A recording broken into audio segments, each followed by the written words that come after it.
There are a few consistent shifts that we're seeing across the globe.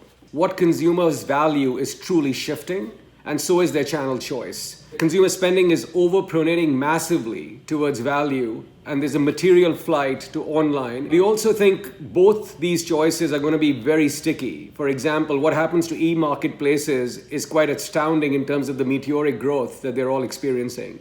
Discounters as a format are truly running up market share and continuing their steady rise across the globe. Some of the changes that have already taken place, for example, the shift of people cooking at home, maybe making more healthy eating choices, or the increase in in-home exercise equipment. I do believe that this shift to digital will be permanent. I do think that mall traffic and department store visits will be challenged going forward. My guess would be that the shifts in terms of healthy eating and exercise are likely to be more fleeting. We're also seeing another seminal trend, which is a real shock to loyalty. We are seeing consumers, on the one hand, shift to trusted A brands. On the other hand, there is a lot of pervasive promiscuity because consumers have so much choice as they've shifted online that their consideration set has expanded quite dramatically. So I believe it's very important for management teams to take stock of a few things. One clearly is this programmatic look at your portfolio. You've got to very aggressively look at new growth opportunities through inorganic routes, so acquisition, but also equally focus on divestitures.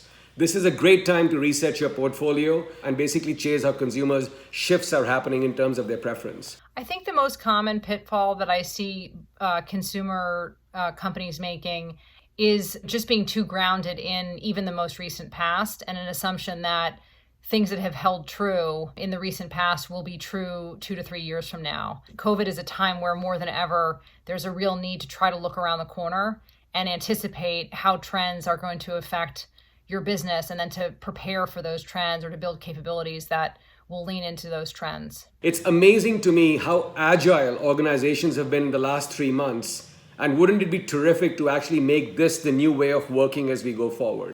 How you organize yourself, how you think about decision making, especially for speed.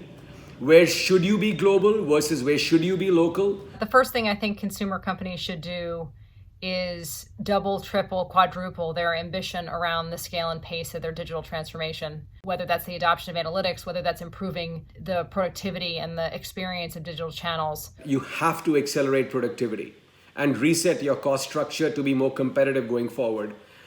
This is much more than the budgeting process of 2 to 3% productivity gains to beat inflation. It is actually a 20 to 30% reset in your cost structure so you're competitively fit. Really take reskilling seriously as a competency in your organization. There's no question that all of the shifts that are happening, whether it is the shift of sales channels or service channels to digital, or whether it is the use of automation, all of these things are going to mean changes for everyone's workforce. And this is frankly not a time for admiring the problem and incrementalism. This is actually a time for being massively transformational and not tweaking on the margins. Challenge every assumption, challenge your value chain, challenge your asset structure, and see if you can reinvent the organization and the company.